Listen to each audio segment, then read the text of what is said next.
अब हम लोग देख लेते हैं क्या किसके बारे में, अभी तक हमने किसका बात किया, एनाबॉलिज्म का बात किया। अब हम देखते हैं कैटाबॉलिक रिएक्शंस के बारे में, ठीक है। तो सेकंड नंबर कैटेगरी था, क्या था हमारा, इधर आओ से देख लेते हैं, जैसे कैटाबॉलिक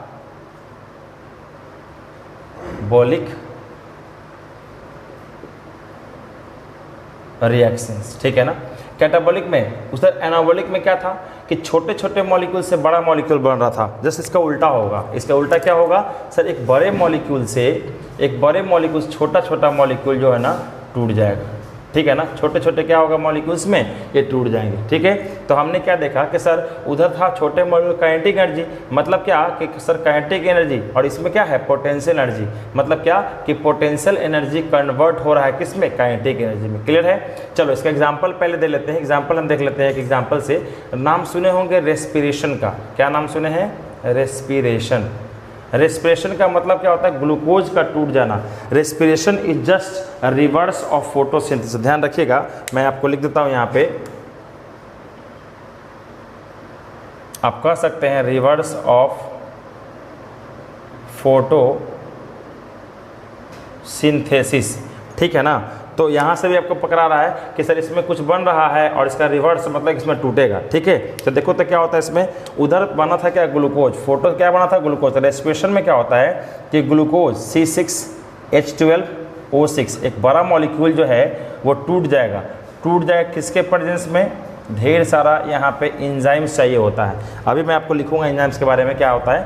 ढेर सारा टूटेगा और टूटेगा क्या, 6CO2 plus 6H2O plus energy, और एनर्जी किस रूप में निकलता है, ATP के रूप में निकलता है। तो यहाँ पे हम इसके बारे में हम रेस्पिरेशन में डिस्कस करेंगे। अभी मैं सिर्फ और सिर्फ कैटाबॉलिज्म हम लोग बात कर रहे हैं, तो कैटाबॉलिज्म के बारे में हम लोग डिस्कस करेंगे, ठीक है। तो देखो तो क्या बोल रहे हैं कि सर रेस्पिरेशन एक कैटाबॉलिक रिएक्शन का एग्जाम्पल है। क्यों, क्योंकि इसमें लार्ज मॉलिक्यूल टूट रहा है क्या, स्मॉल मॉलिक्यूल्स में टूट रहा है, ठीक है। मतलब यहाँ पे ब्रेकडाउन हो रहा है। वहाँ पे क्या हुआ था, एनाबॉलिज्म में सिंथेसिस हुआ था, और यहाँ पे क्या हो रहा है, टूटना हो रहा है, ठीक है। तो अब हम इसका हम डेफिनेशन फट से लिख सकते हैं कि सर कैटाबॉलिक रिएक्शन क्या होता है कि those biochemical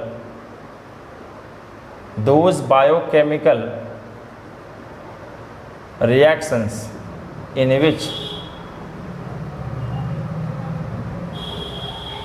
in which large molecules get broken into a smaller या फिर simpler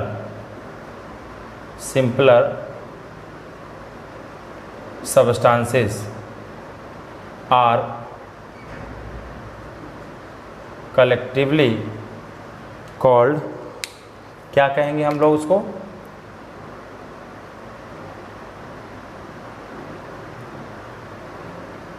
कैटाबॉलिक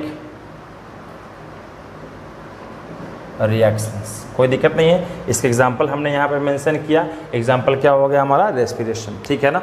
चलो हमने क्या सीखा सर, हमने ये सीखा, डाइजेशन भी आप दे सकते हैं, आप यहाँ पे एग्जाम्पल और भी ले सकते हैं। डाइजेशन आप नाम सुने होंगे,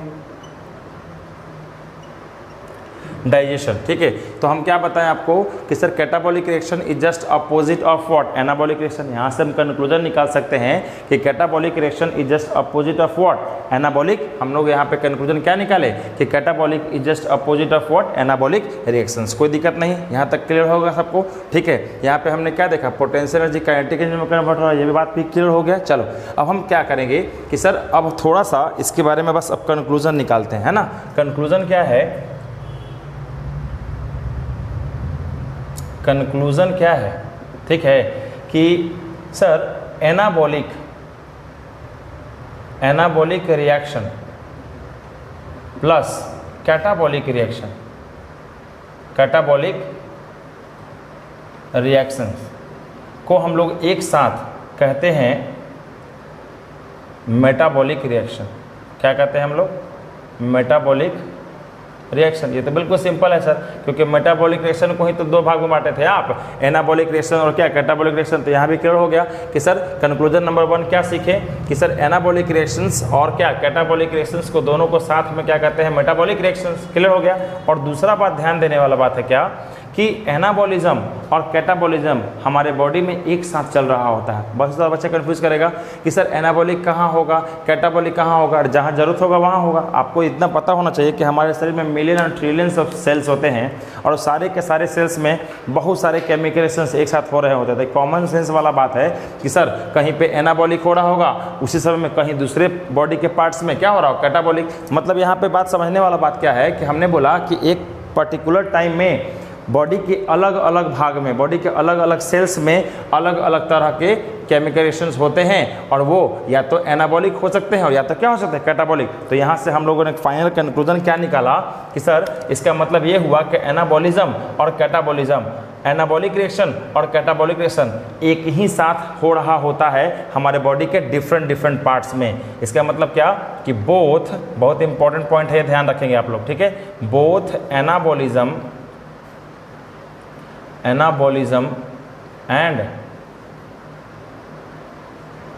कैटाबॉलिज्म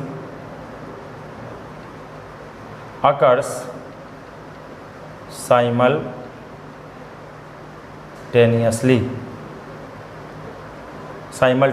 मतलब क्या, ये बहुत इंपॉर्टेंट पॉइंट है कि हम लोग जानते हैं क्या कि बोथ एनाबॉलिज्म एंड कैटाबॉलिज्म जो है ना हमारे बॉडी में क्या होता है, एक साथ चल रहा होता है। इसमें कोई भी आपको क्या कन्फ्यूज़न नहीं होना चाहिए, ठीक है। तो चलिए अब हम लोग इस लायक हो गए कि अब हम लोग जो है ना चैप्टर को हम आगे की ओर ले सकते हैं, ठीक है। अभी तक सिर्फ और सिर्फ इंट्रोडक्शन था कि सर हम लोग जो है बायोलॉजी के फर्स्ट चैप्टर पढ़ रहे हैं जिसका नाम है लाइफ प्रोसेस। और ये लाइफ प्रोसेस चैप्टर आपको ज़रूर से क्लियर होना चाहिए, क्योंकि अगर जब टॉपिक ही नहीं क्लियर होगा तो आगे हम बढ़ने से कोई फ़ायदा है नहीं, है ना। तो क्या समझे सर, हमने ये कंक्लूजन निकाला कि जो चैप्टर हम लोग पढ़ रहे हैं लाइफ प्रोसेस, वो लाइफ प्रोसेस जो है उसको बायोकेमिकल रिएक्शंस होता है सर, जो हमारे बॉडी के अंदर में हो रहा होता है ताकि हमारा बॉडी जो है प्रॉपर ढंग से काम कर सके और हमारे बॉडी के अंदर में लाइफ जो है ढंग से मेंटेन रह सके, ठीक है। और उन्हीं लाइफ प्रोसेस को एक साथ कहते हैं मेटाबॉलिक रिएक्शंस। और वो जितने भी लाइफ प्रोसेस हो रहे हैं हमारे शरीर के अंदर में, जितने भी बायोकेमिकल रिएक्शंस हो रहे हैं हमारे शरीर के अंदर में, उन सभी को दो कैटेगरी में बांटा गया। वो एक हमारा एनाबॉलिज्म और दूसरा क्या है, कैटाबॉलिज्म। एनाबॉलिज्म और कैटाबॉलिज्म हमारे शरीर के अंदर में एक समय में चल रहे होते हैं लेकिन बॉडी के डिफरेंट पार्ट्स में, कोई दिक्कत नहीं है। तो ये सिर्फ और सिर्फ अभी तक इंट्रोडक्शन था इस चैप्टर का। अब हम लोग इस लाइफ प्रोसेस सर, तो अब हमारे इस चैप्टर में कितना लाइफ प्रोसेस पढ़ना है सर, हमारे शरीर में तो बहुत सारा होता होगा, तो आपको चिंता करने की जरूरत नहीं है। हम लोगों को 10th क्लास के सिलेबस में, CBSE के सिलेबस में 10th क्लास में सिर्फ और सिर्फ इस लाइफ प्रोसेस में सिर्फ और सिर्फ कितना, 4 ही लाइफ प्रोसेस के बारे में पढ़ना है। और वो मैं ऑलरेडी पहले ही शुरुआत में ही, लेक्चर के शुरू में ही मैं लिख दिया था। वो 4 लाइफ प्रोसेस, पहला का नाम है न्यूट्रिशन, सेकंड का नाम है क्या, रेस्पिरेशन, थर्ड का नाम क्या हो गया हमारा, बोलिए, थर्ड का नाम है transportation, and fourth one is what, and the fourth and the last one is excretion, ठीक है। और जैसे ही हम लोग ये 4 टॉपिक कवर कर लेंगे हम लोग का चैप्टर क्या हो जाएगा, समाप्त हो जाएगा, ठीक है।